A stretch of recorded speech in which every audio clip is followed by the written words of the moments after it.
Baik, selamat sore. Bertemu kembali dengan Joko Bayu Channel pada sore hari ini. Saya akan lanjut wawancara untuk episode ketiga dengan narasumber yaitu Mas Kentut Susanto. Dalam episode 2 kita sudah sampai kepada episode Mbah Demang Kartosuwarno ya, Mas Kentut ya. Selamat sore Mas Kentut. Baik, terima kasih Mas Kentut. Jadi sudah ada narasumber kita di sini, Mas Kentut Susanto yang akan melanjutkan tentang kisah sejarah berdirinya Desa Tegalmade. Pada episode 2 sudah berbicara tentang sampai kepada Demang Kartosuwarno. Ya. Bisa diceritakan lebih lanjut Mas Kentut tentang Demang Kartosuwarno yang bekel yang ketiga ya Mas Kentut ya. Bekel kedua itu. Bekel kedua. Ya. Lurah bekel yang kedua itu Kartosuwarno. Ya. Silakan maksud agak keras suara. Selanjutannya begini. Jadi masa pemerintahan Bekel Kartosuwarno itu di Tegalmade ini mengalami zaman keemasan lah. Jadi semuanya ditata rapi, pertanian, bahkan di keliling desa itu ada bambu yang dijadikan sebagai benteng. Jadi di keliling desa itu ada bambu yang ditata rapi Pak, sampai memotong bambu itu dikira-kira dari tanah itu 2 meter. Itu dipotong sekian itu, lalu di pinggir bambu yang dijadikan benteng itu ditata rapi, duri-durinya itu dibersihkan, dan juga dipagar. Pagarnya hanya yaitu cabang atau biaya orang mengatakan teri. Itu fungsinya untuk keamanan, keamanan ya, pertahanan. Nah, jadi ini ke selatan lingkar desa itu ada dipagar bambu. Nah, setelah itu Demang Kartosuwarno mengalami zaman keemasan sampai itu sekitar tahun Demang Kartosuwarno diangkat tahun kurang lebih tahun 1930 sampai Sinuhun Pakubuwono ke 10 mangkat tuh sekitar tahun 1936. Kekuasaan Demang Kartosuwarno itu dari tahun berapa Mas? Tahun 1930 sampai kemerdekaan RI itu masih sampai 1945. 45 masih. Nah, itu pemerintahannya sudah ditata sesuai dengan macam Galmade dan seterusnya. Sudah. Pembagian wilayah tadi Pak Mas Kentut mungkin bisa dijelaskan. Pembagian wilayah yang mana? Yang Galmade punya. Ya, Galmade itu ada berapa dukuh ya? Itu 7, kurang lebih 7. Jadi Tegalmade sendiri. Ini yang dikenal orang sini mengatakan desa. Desa itu maksudnya ya asli ini. Asli Tegalmade cuma berapa saja itu. Jadi di tempat makan umum ada jalan ke selatan, itu batasnya itu. Dulu barat jalan itu masih sawah, termasuk sekarang kelurahan dan SD itu masih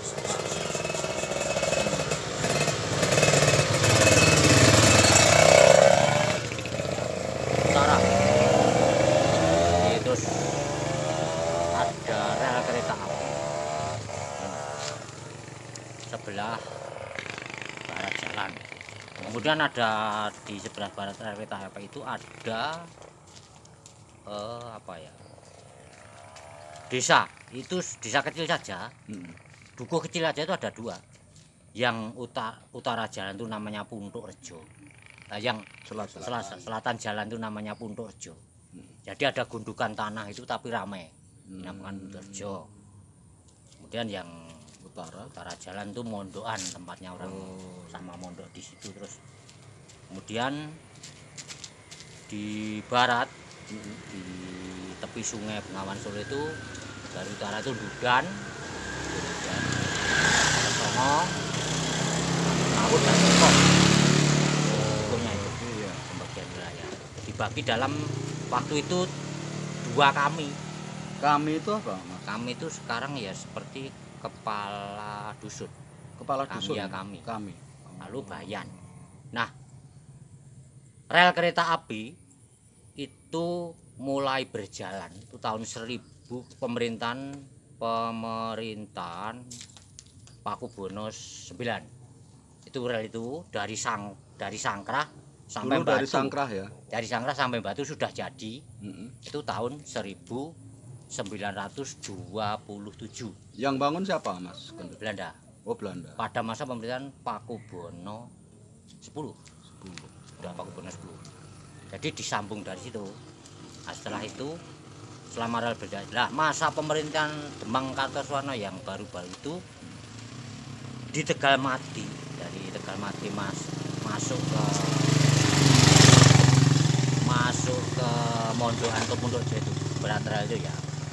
Itu setiap ada kereta api dari utara mau ke Sukarjo atau Wonogiri itu pasti berhenti di situ. Berhenti di Tegalmati itu. Di situ.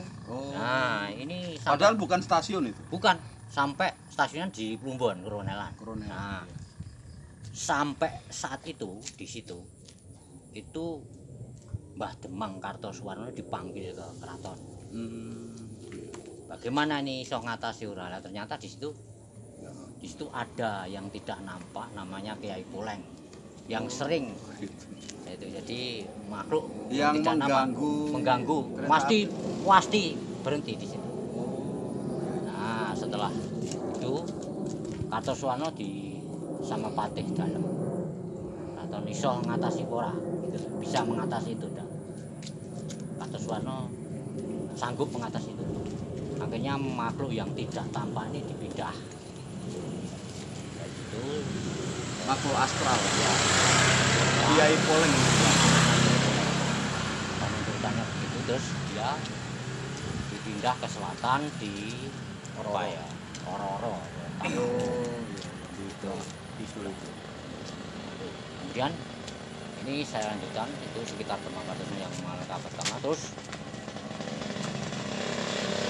Ki Demang Kartosuwarno pensiun itu sudah masa-masa kemerdekaan Republik Indonesia sekitar tahun 48 habis itu. Nah, itu di sini di PJ Pejabat ya, sementara. pejabat sementara ya namanya Lurah Rekso Darsono. Setelah Pak Mbah Demang itu. Demang Kartosuwarno itu dari Jatisobo. Nah, itu juga tidak cukup lama. Satu mengadakan pemilihan itu ada 3 calon, yaitu satu itu putunya Pak Demang Kartosuwarno namanya Sularjo Darsopanitro. Kemudian yang kedua Sarjono Sastro Sumarto, sedangkan yang ketiga adalah Dipo Semito. Dengan cara memasukkan lidi yang diputus, yaitu orang Jawa mengatakan biting, dalam bambu. Jadi misalnya Pak Joko itu Pak Darsono itu ada bambunya di depannya. Jadi lebih terbuka.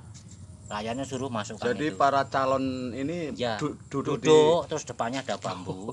siapa milih siapa gitu. Iya, Berarti kan tidak dipaksa. berarti kan kelihatan yang Iya, teman-teman. memang kelihatan jemulas lebih terbuka. Itu pemilihan lurah pertama di Tegalmati itu. Begitu, iya. Nah, setelah dihitung dimenangkan oleh Sularjo Darsopanitro. Tetapi terpautnya dengan Sarjono Sastro Sumarto itu tidak banyak. Paling 10 atau berapa gitu. Nah, setelah terjadi diangkat Darsopanitro menjadi lurah di desa Tegalmati, kemudian atas prakarsa Sarjono Sastro Sumarto ini dirangkul itu bahasa Indonesia apa? Kompromi. Ya, terjadi kompromi politik. Pak Sarjono Sastro Sumarto dijadikan bayannya gitu, mau menjadi lebih bagus. Istilah bayan itu soalnya apa, Mas? Ya, kepala dusun. Kepala dusun sama dengan kami tadi. Ya, kepala dusun atau kepala lingkungan, menguasai satu lingkungan dusun. Oh iya. Nah, itu yang urusannya adalah pajak, bangunan dan juga masyarakat mestinya. Nah, setelah itu masa pemerintahan Darsopanitro tidak begitu lama. Ya cukup lama, tapi sebelum dia menjabat sebelum lama nih di sini tahun 1948 di Tegal Madi ini ada tentara pelajar yang ada di sini. Ya, ketahuan TP. mata-mata Belanda ya. Di sini. Ya singgah di sinilah. Ketahuan mata-mata Belanda. Para pejuang gerilya Ya. RI itu. Ya, pokoknya PTP lah. Ya di sini dihujani kanon peluru dari Sekar Pace oleh Belanda. Nah, saat itu Darso Panitro belum jadi lurah. Oh gitu. Belum jadi lurah. Nah, ini rakyat di sini sama ketakutan. Ternyata dia lari ke tempatnya Mbah Anglo, Kiai Tan Anglo itu. Yang lari itu siapa Mas? Rakyat. Oh rakyat semua Ya, ke Mbah Anglo. Iya, ke Mbah Anglo. Kuburan situ. Ya, itu ternyata kanon itu banyak yang tidak meledak. Jadi jatuh itu mejen istilah Jawanya. Iya. Tidak meledak di situ. Selamat. Nah, kemudian setelah Lurah Darso Panitro melihat kejadian itu, entah saya tidak tahu, tahun 1951 Darso Panitro diangkat kurang lebih tahun 51 tahun. Di makam Kiai Tanah dibongkar pagar dari batu merah, yang membongkar adalah Oh, yang membangun sampai makamnya sekarang. Mbah Anglo itu bukan Wah, makamnya, makanya dia dibangun. Yang dibangun adalah pagar. pagar. Diberi Oh, pagar iya. dari batu merah seperti beteng. Itu Pak Lurah Darso Pak Panitro Lurah yang tahun membangun. 51. Bersama dengan Mbah itu juga dibangun. Oh, bersamaan ya. Ya, Punden Bas itu juga dikasih pagar. ya. Kemudian juga dikasih pagar. Lalu kegiatan juga dikasih pagar seperti ya pagar yang tebal dari batu merah sampai sekarang masih puing-puingnya masih. Itu Mas, Reruntuhannya. yang Mbah Anglo saya dengar cerita itu ada kudanya Mbah Anglo itu ketika itu ada mati katanya dikubur bersama dengan di situ ya. Tidak, itu tidak benar. Menurut saya tidak benar, sebab saya tidak pernah ada cerita yang ada di sini. Kuda itu Kiai Tananglu tidak punya kuda, dia petani kok, Oh gitu. malah punya kerbau, itu punya. Oh petani ya. Ya dia sudah menjadi petani. Hmm. Jadi orang pertama yang menjadi saksi mengatakan bahwa Mas Sahid mengatakan ini Tegal kok mati kayong ini, orang pertama yang mendengar adalah Kiai Tananglu. Tegal tapi indah. Indah, begitu. emat, menikmat, Sehingga menjadi nikmat. Tegal mati, Ya. nikmat. Jadi Tegal mati loh, bukan dil. Hmm. Jadi Jawa itu, huruf Jawa itu ada yang do. Kalau saya ada tulis ini bisa saya tulis. Dan do. Ya, harus dibedakan nih, do dan do. Ya. Nah, di sini do nikmat, gitu loh. Mati. Setelah proses dari Pak Darso Panitro, Nah, setelah lanjutannya Mas. Darso Panitro pensiun itu sekitar tahun 85-86. Berarti masa kepemimpinannya Pak Lurah Darso Panitro itu lama juga. Mas? Lama sekitar Dari tahun berapa tadi? 50. 50 sampai sampai itu 86 5. itu kantor lurahnya dulu di mana Mas Kendut? Kantor lurah dulu itu di tempatnya Mbah Demang itu. Jadi di Demang Kartosumarto di situ. Demang Kartosuwarno di situ kantornya, ada kantor. Ada Sik, kantor. Mas Kendut, ini ada dulu sebelum Pak Darso Panitro itu yang Pak Lurah Sepuh di pojok sana itu Ya itu kantornya ya di sini. itu bagaimana? Itu Pak tadi yang namanya PJS Pak. PJS tadi? Ya PJS. Oh, itu Pak kantornya ya di sini, di tempatnya Mbah Demang. Oh, Baru pada gitu, tahun ya. sekitar berapa ya itu? 70-an 5 itu membangun balai desa yang sekarang itu. Tapi- Jadi Balai Desa Galmadi sekarang ini Ya. dibangun tahun 1975. 75 masa pemerintahan Darso Panitro. Oh ya, saya masih ingat itu. Tapi belum seindah itu. Ya, Nah, setelah Darso Panitro selesai, kemudian zaman Suratin. Pak Suratin ya. Ganti Suratin. Mulai tahun Pak Suratin itu menjabat lurah 87. mulai tahun 87 kurang 87 ya. 87. ya. 87 2 periode lebih ya di Itu karena Pak Darso Panitro sudah pensiun sudah memang. pensiun, memang sudah pensiun. Nah, ganti yang terpilih Suratin. Iya. Nah, masa Suratin ini Tegalmati juga mengalami kemajuan Ya. yang pesat, terutama dalam bidang pertanian. Satu, pada saat itu sampai membangun kantor pengairan Dharma Tirta. Oh, yang Itu sekarang yang sampai sekarang masih eksis Ya. dan itu masih digunakan Sampai sampai sekarang. Dan saya kebetulan Yang di juga, utara lapangan itu ya. ya, masih Kerja di jadi situ. anggota di situ. Oh. Dharma Tirta ya sudah karyawan di situ lah. Mhm. Jadi itu namanya organisasi pengairan bisa Tegalmati.